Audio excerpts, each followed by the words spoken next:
Welcome back to SnowRunner, guys, and today we're going to be talking about what I feel the Derry Longhorn should have been, and we're going to be talking about how this mod gets it fairly close. Maybe not all the way there, but fairly close. I know that there are going to be some people out there that are going to think that this truck is too far and is overpowered and is out of the realm of what should have been allowed for the Derry Longhorn, the older Longhorn, the 31, but again, it all depends on how you build it. It all depends on how you set it up, and we're going to take it into the garage and do a deep dive on all of the features of this particular modified Derry Longhorn, and kind of do a little bit of a walkthrough on what might work best in terms of setting it up the way that you might want it in your own personal campaign playthrough. So it comes in as a completely stock variant, obviously, and you have a couple of different options you could do. You start off with the A16 V2000, and you can upgrade. I don't know why I sputtered upgrade, but you can upgrade to the two different Westline V16 engines. One is $18,800, the other is $22,500, and one will get you to an A power to weight ratio, or a power to weight rating, and the other one will get you to an S power to weight rating. So we're going to go for the top engine, and you get actually a great variety of different gearboxes. You get the balanced, high range, off-road, and crawler box HD. So there are quite a few different options you can go for here, and each one will directly suit one specific purpose. So we're going to actually go with the crawler box HD, and you do get a raised suspension option with this truck, and that's another thing that you don't really think about, is how much more tire you can fit once you go to a raised setup. Now, you can go for pretty much everything is a 52, so it's not necessarily in the size of the tires themselves, it's more in the amount of clearance the suspension lift gives you. So if you did want to go for, say, for example, the ANK tires or the Enco 1s, you could do that, but you also have the option of MSH 1, 2, 3, 4, and TMSH 1, which is the Take a tire, or Take a wheel-in tire setup. So I am going to go with, for the purposes of this test, I'm going to go with the MSH 4, and you can also, if you're in a icy, snowy environment, you can go with the UHD 2 all chains. Now, let's see. Now, also, just so you guys are aware, changing tires on this will also change them on the load-bearing axle, which is a really cool touch. Now, let's go to the winch. You can do an autonomous HD, or if you feel like that's too overpowered, you can stick with a stock heavy, extended heavy, advanced heavy, or twin motor heavy.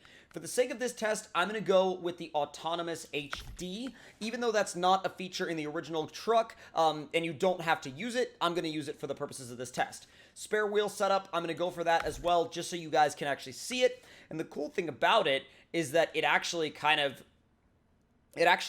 looks like it sort of goes together. Not exactly with the tires we have on it, but it's close. So going back into, I don't know why I backed out that far, going into frame add-ons, we've obviously got quite a few more with this variation, and we've got the heavy crane, the flatbed, van body, fuel tank, one slot flatbed, which the cool thing about that is that you can actually keep your twin spare wheels and sort of almost use it like a ultra heavy duty Scout, if that makes any sense. You could also do a maintenance frame, maintainer frame, which the cool thing about the maintainer is that you can also keep the spare wheels up there, and then you also get 500 repair points and 2 other spares inside the box, which is pretty cool. You can do a seismic vibrator module, you can do a 1-slot sideboard, 2-slot sideboard, small fuel carrier, which carries 238 units of fuel, and you could do the small crane, or saddle high, or saddle low. So you've got quite a bit of different options here. I am going to go with, for the sake of this test, I'm going to see how it does with the, well, part of me wants to see how it does with the 1-slot flatbed, and the reason why I want to see how it does with that is because we can also very easily maintain our rear-mounted tow hitch. So we'll use that first, and now you can do some crazy high snorkels. You can do a tall front-facing, tall flat cap, stock, but that's obviously a stock of another truck. You can also do the round cap with air filter, wedge cap. I'm going to do the wedge cap because I think the wedge cap looks fairly realistic, and it's also not like ultra high. Exhaust-wise, you have stock, stock again. You have outrolled, muzzle, flap cap, and then wedge cap, side welded, heat shielded, and stock again, which that stock option, I'm not even sure where that goes. Oh, it goes down. That's interesting. It kind of clips through the bodywork a little bit, but if you sort of shortened up the piping, it would actually look pretty cool. So let's go with the side. Well, no. Oh, they've got that weird mounting bracket up there that I wish they didn't have. Let's go with the muzzle, just to make it look, again, just to make it look fairly realistic. You do a tall beacon, which looks super goofy in my mind. We're going to do the triple horn setup and the angled sun visor. I am not going to do the cabin protector. We have a lot of cabin protection as it is. Throw the mud flaps on the back. And you could do a roof rack if you desire, but that's not something that I'm going to throw on this one. Well, actually, I take that back. Ooh, you can do fog lights and then keep the horns and the visor. We'll do that. Now you have a few more bumper options than you would in the standard variation. That actually looks really cool. Obviously, it's off of a different truck, but even so, it does actually kind of line up with the frame of this one, and thus far kind of interfaces with it. So we'll use that. And then you have Msh Wheels 1, 2, and 3. We're going to go with Msh 3, and you can use the DLC paint job on this truck, or you can go for a single solid color, and you also have a couple of designs down here on the bottom.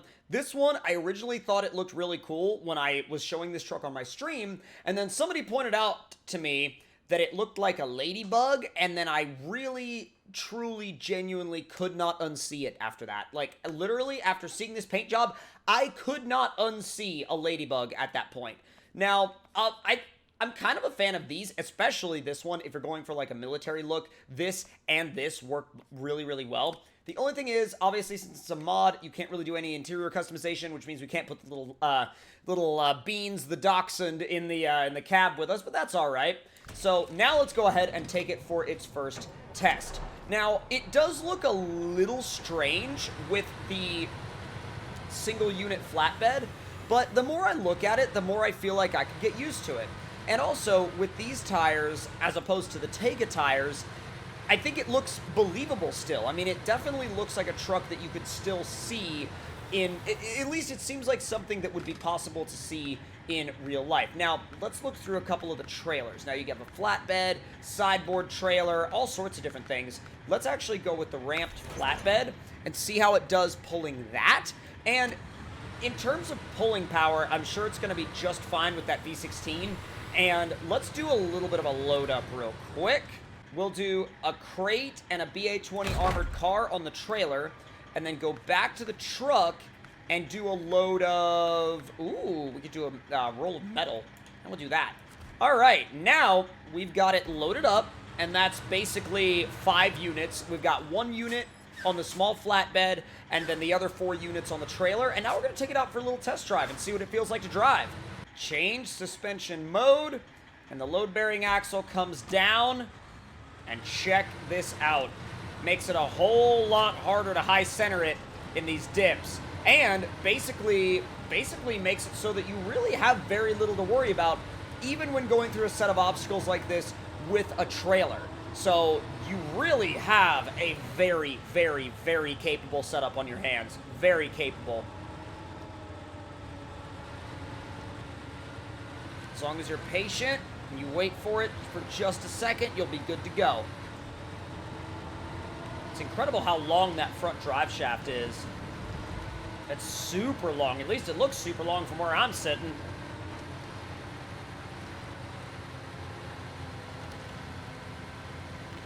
And go ahead and get it out of the dips. That's honestly very, very, very respectable in terms of what it can do. Let's take it through some real proper mud now. And not necessarily the mud test, but this time we're going to take it through a backcountry trail, which will actually be almost a little bit different because you've got fallen trees out here, you've got a lot of stuff that's kind of littered throughout the landscape, and the mud does get deeper as you go. And as you can see, it still will stall out on you. It's not some sort of cheat code, mega overpowered rig. Yeah, it looks so good with the lights on, too. I love the way this thing looks.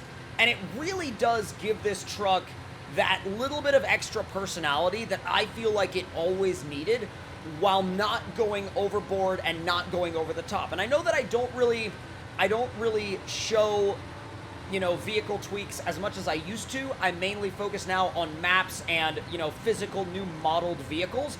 But this thing was just so good that I felt like I really had to show it and had to make a dedicated video about it, because it really does improve the enjoyability that much. It really, really does. Dude, it is lugging that weight through here, I'll tell you.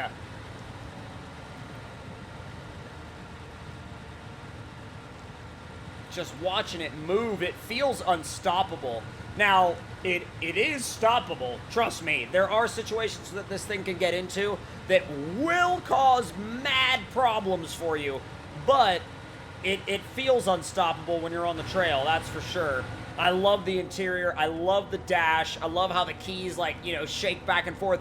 And again, the interior is pretty much unchanged. It's not something that, you know, it was ever really focused on with this tweak, but there's really no reason to. The interior is perfect. So let's, while we're in here.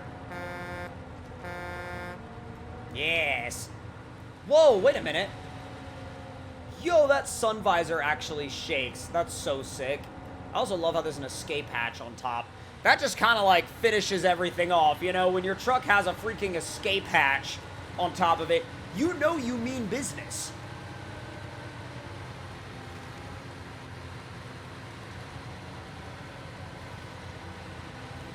Easing her through. Wonder if it'll take high range. No, it will not.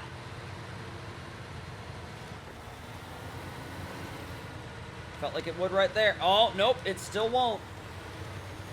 Take the clutch, and I hit it. Oh my god, it's actually going now. Oh. Spooled up enough to get it in the high, and then it was like, nope, sorry. We are not going to run with that. Wow, this lift and tires, like, absolutely makes the world of difference, bro. The absolute world of difference. Look at that. That is wild. It is eating that mud for breakfast. That's nuts. It just tore that up. Throw it back into automatic mode. Kick that clutch. Third gear. High range. Take off. Oh, nope. I'm always trying to find the threshold / limit of where it will pick up high range. And I try to find that with any truck that I drive.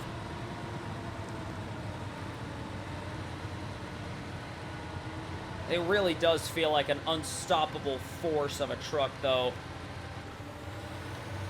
It'll take second. It will take third. And it will take high range. Now, I have another test. Love that brake sound, too. Actually, no. Why did we do that? Putting the trailer back on. If we're doing the bridge jump test, we're doing it with the freaking trailer. And nothing is going to stop me from doing that. Oh my god, turning the all-wheel drive off helps the turning radius immensely, though. Like, immensely. God, this thing is a beast. It sort of rips on pavement. Not the fastest thing in the world, but it sort of rips. See if it catches any air at the top of the hill. Nah, not really. Wow. Took a while to stop, but then again, to be fair, I mean, look at what we're driving and also look at what it's pulling. Yo, are you going to start spinning on pavement? Wow. It started boiling the tires off. Dude, I love how I put it into all-wheel drive and it was like instantly, nope.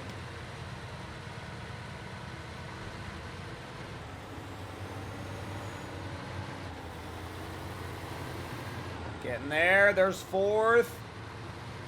Oh, this is going to be good. I know it ain't going to be the fastest thing, and I know it ain't going to go all that far off the jump, but at least we'll have tried it. Oh my god, there's sixth gear. Whoa! Holy smokes! Oh my god! The thing got going like crazy! That's wild. That completely outdid my expectations. But if you guys enjoyed this truck, let me know your thoughts on it in the comments below. Hit the like button if you enjoyed this video and you want to see more. And if you would like to have these videos delivered to your inbox every single day, hit that subscribe button, turn on those notifications, and I'll see you guys next time.